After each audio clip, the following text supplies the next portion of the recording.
Laurent Gbagbo, figure incontournable de la politique ivoirienne et ancien président, continue de faire parler de lui sur la scène nationale et internationale.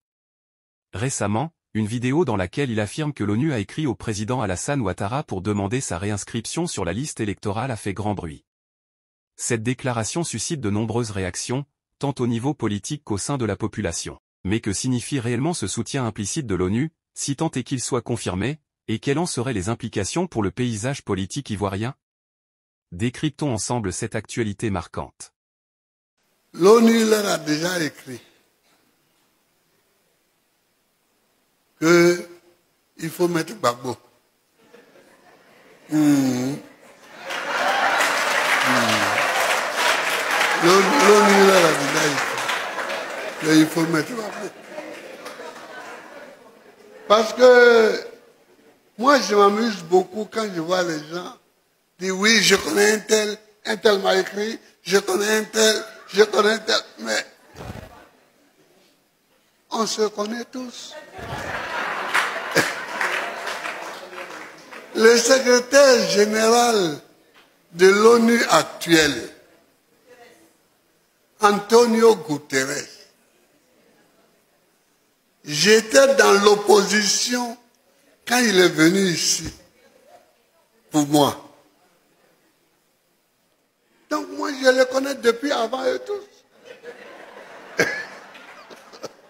Il y en a qui font comme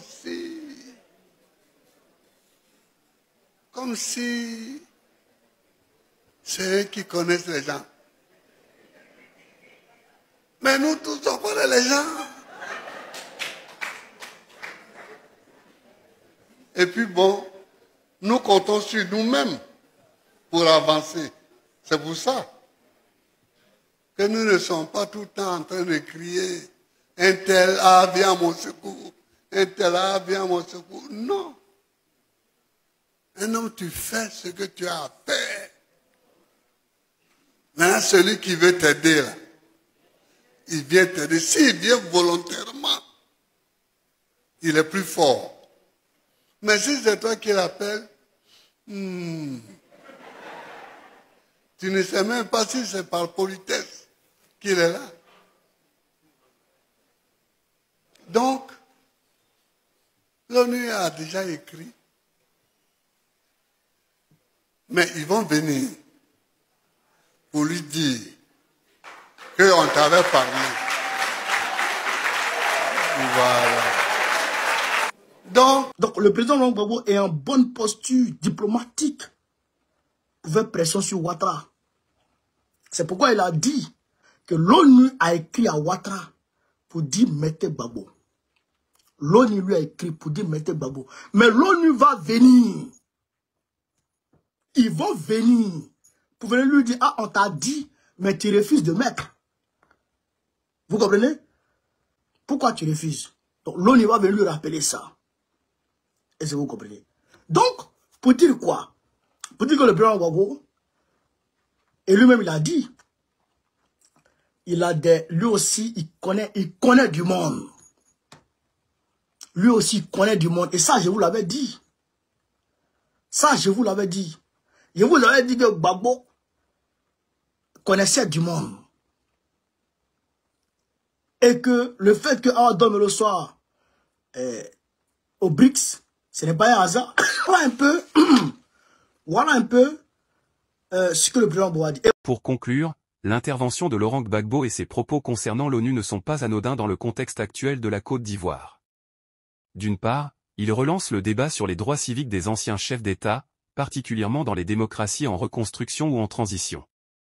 La réinscription de Gbagbo sur la liste électorale, si elle devait être actée, pourrait symboliser une avancée vers une réconciliation nationale tant recherchée. Cela enverrait également un message fort, non seulement au peuple ivoirien, mais aussi à la communauté internationale, sur l'importance d'un processus électoral inclusif.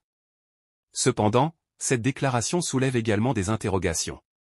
L'ONU, qui joue traditionnellement un rôle de neutralité dans les affaires nationales, a-t-elle effectivement émis une telle requête? Si oui, quelles sont les implications diplomatiques pour le gouvernement actuel? Et sinon, qu'en est-il de la crédibilité des discours politiques dans un environnement où les fausses informations circulent rapidement? En outre, cette situation met en lumière les tensions persistantes entre Laurent Gbagbo et le président Alassane Ouattara.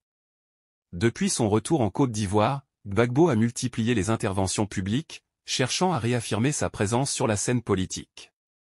Ses partisans voient en lui un symbole de résistance et d'espoir pour une Côte d'Ivoire plus équitable, tandis que ses détracteurs estiment que son retour est une source potentielle de division. Enfin, cette affaire souligne l'importance d'une presse libre et d'une société civile active pour vérifier les faits et garantir une information fiable.